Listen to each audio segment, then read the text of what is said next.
फिर जानने के बाद मानने का सवाल ही नहीं है, तुमने जान गए। मान मान बंधन शोधावा और निज बंधन से आप बंधावा। संतों का वाणी है। बंधन क्या है? मान्यता ही बंधन है, कोई बंधन नहीं। वस्तु बंधन नहीं है, धन दौलत कुटुंब परिवार बंधन नहीं है। वस्तु बंधन है, वस्तु के प्रति जो मान्यता है वो बंधन है। और मान्यता से राग पैदा होगा, राग से द्वेष पैदा होगा, द्वेष से फिर काम क्रोध मोह लोभ अहंकार, ये उनकी शाखाएं पैदा होगा। तो मूल जड़ को काटने से भलाई है कि डारा पाता को काटने से भलाई है? इसलिए मूल जड़ को देखना है। मूल जड़, बीमारी का मूल जड़ क्या है? ये तो डारा शाखा आज तक सदियों से बोलते रहे, अरे कहेंगे रंग काम क्रोध मोह लोभ अहंकार आशा तृष्णा कभी आज तक कटा? क्योंकि ये पद डारा है, कभी भी नहीं कटेगा। ये किसी न किसी रूप में नया अंकुर लेते जाएगा। अब ये सूत्र ही गलत है, इसको काटा नहीं जा सकता। मूल जड़ काटा जाता है तो ऑटोमेटिक, जड़ को काट दो ऑटोमेटिक पत्ता और डंगाली सूख जाएगा। तो बीमारी का मूल जड़ क्या है? आपका मान्यता। तो मानना नहीं जानना। इसलिए पहला ही संदेश दिया बाबा ने, पहले जानो तब मानो। और यही समस्त संतों का उद्घोष है। क्योंकि संत का मत एक होता है अंतिम में, संत का, हर संत का उद्घोष एक होता है, अलग अलग उद्घोष नहीं होता। हाँ, बोलने का ढंग अलग अलग हो जाएगा, क्रियाकलाप होगा। अगर जीवन चर्चा को देखो तो जीवन का चर्या अलग अलग होगा। संत कबीर जीवन भर कपड़ा सिलते रहे, तो तुम कहोगे कपड़ा सिलने वाले जुलाहा संत नहीं हो सकता। बाबा जी कृषक रहे, खेती काम किया, तो नांगर जोतने वाला किसानी काम नहीं कर सकते, सदगुरु कैसे होगा? संत रविदास जूता बिनने का काम किया, तो तुम कहे जूता सिलने वाला संत कैसे होगा? क्रिया से, जीवन की क्रिया से आंकना नहीं किसी को, वो तो दिनचर्या जीवन की व्यवस्था है। प्रभु यीशु मसीह वो तो गडरिया थे ना, वो अपने भेड़ चलाते रहे, तो गडरिया कैसे परमात्मा हो जाएगा? तो ऐसे तुलना नहीं करना, जीवन के चरित्र से तुलना नहीं करना, जीवन की व्यवस्था से कभी संत की तुलना नहीं करना चाहिए। वो सबका जीवन व्यवस्था का ढंग अलग अलग होते हैं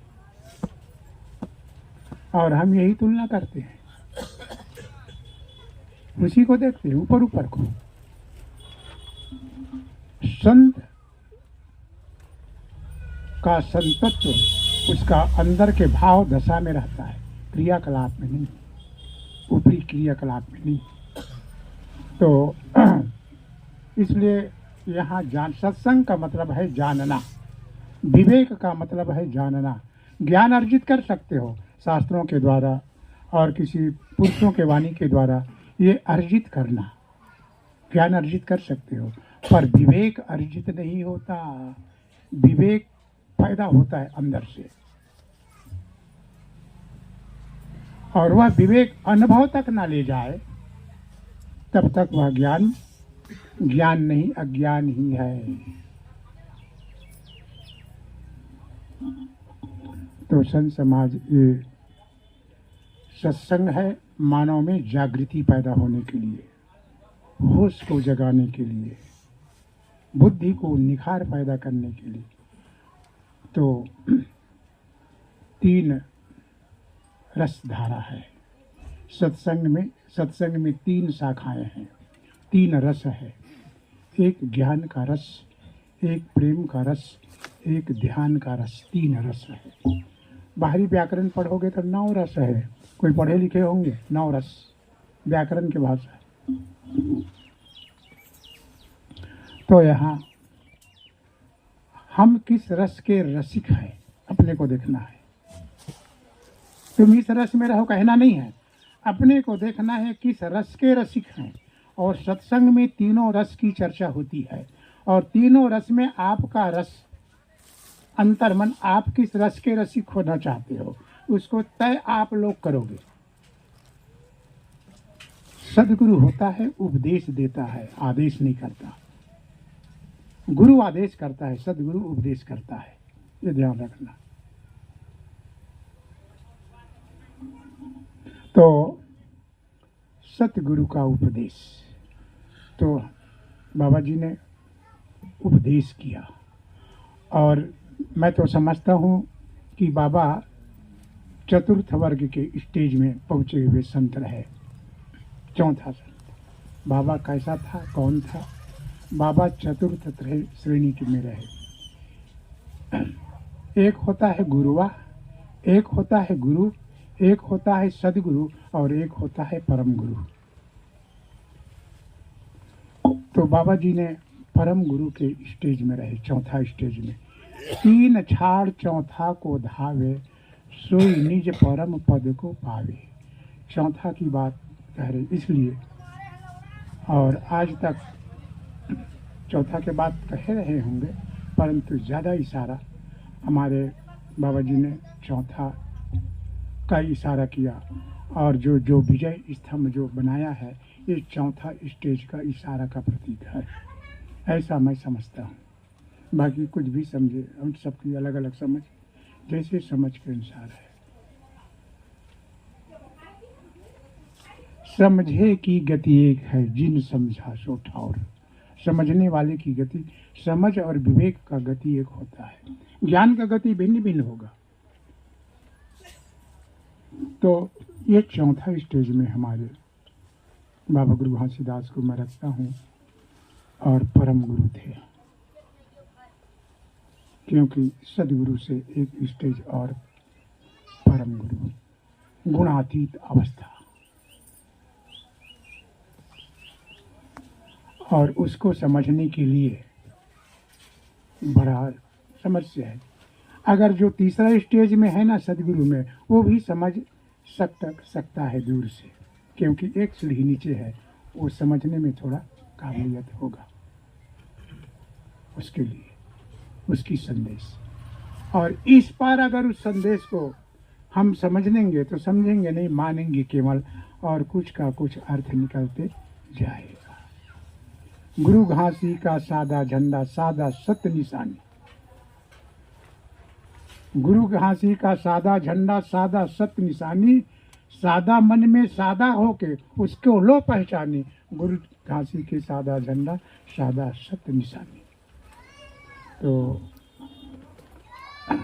सादा, जिसका अंतर मन सादा हो गया है, जिसका अंतर दृष्टि सादा हो गया है, और जिसका कर्म सादा हो गया है, जिसका वाणी सादा हो गया है, जिसका श्रवण भी सादा हो गया है, और जिसका दृष्टि भी सादा हो गया है, तो शायद सादा को, चौथा स्टेज को समझने में उसको दिक्कत नहीं आएगी। परंतु दिक्कत है, हम सादा नहीं होना चाहते, हम होना चाहते हैं रंगीला, किसी न किसी रंग में रहना चाहते हैं, बिरंग होना नहीं चाहते। आप अंदर अंदर में टटोलिए, हम रंग चाहते हैं कि बिरंग चाहते हैं?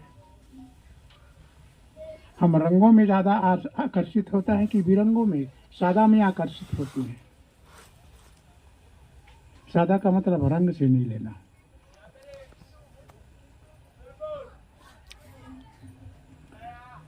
जहां मन अमन हो जाता है, उस समय देखना भी सादा होता है, सुनना भी सादा होता है, बैठना भी सादा होता है, और करना भी सादा होता है। मैं के अभाव में किया गया जो भी कर्म होगा वो सादा होगा, और मैं के भाव में जो भी कर्म होगा वो रंगीन ही होगा। ये सूत्र है, नोट करना भुला जाए भाई, निकल रहा है सूत्र, है ना? तो मैं हमेशा रंग का ग्राहक है,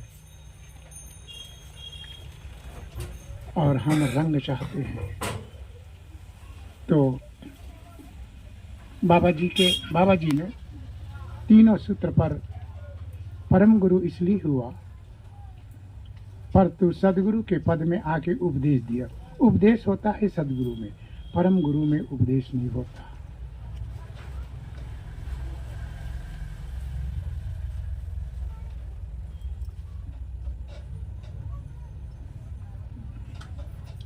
वहां मौन में समझा जाता है वाणी को, वहाँ वाणी नहीं होता, केवल समझ होता है, समझा जाता है। आप झंडा में क्या लिखा है पढ़ सकते हो? आप अक्षर वहाँ नहीं है, क्योंकि वहाँ वाणी ही नहीं है। वाणी के लिए शब्द होना चाहिए।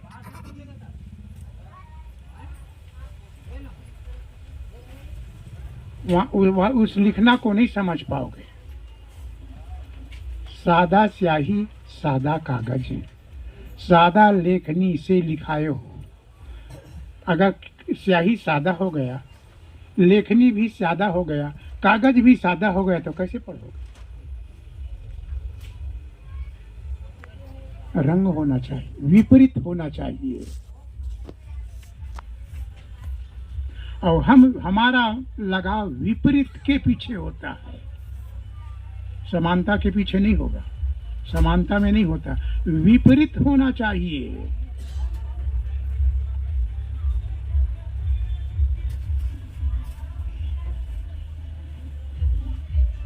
विपरीत होने के कारण दिखा जाता है, विपरीत होने के कारण बोला जाता है, विपरीत होने के कारण सुना जाता है नहीं, मानते हैं इसलिए।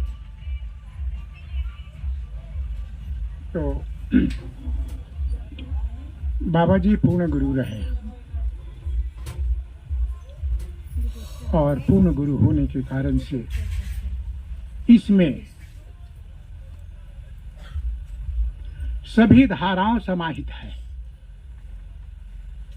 बाबा जी के धारा में सभी धाराओं समाहित है। बाबा जी त्रिवेणी संगम है। जिसे हम पढ़ते ना, त्रिवेणी संगम कहा थे, जहाँ गंगा यमुना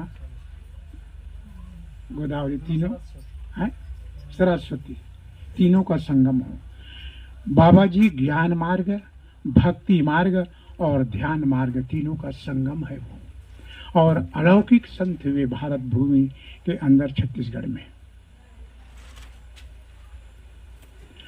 तीनों मार्गी व्यक्ति वहां प्रवेश हो सकता है, ध्यान मार्गी, ज्ञान मार्गी और प्रेम मार्गी अर्थात भक्ति मार्गी।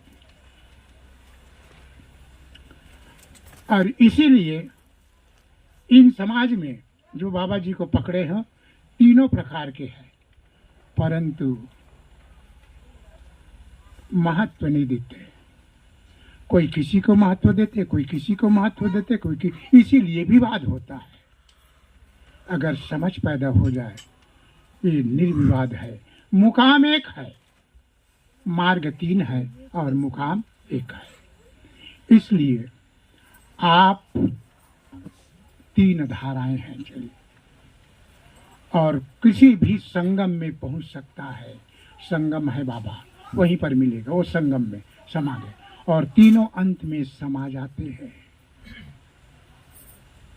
इसलिए किसी को छोटा और किसी को बड़ा, किसी को अच्छा किसी को बुरा कहना उचित नहीं है।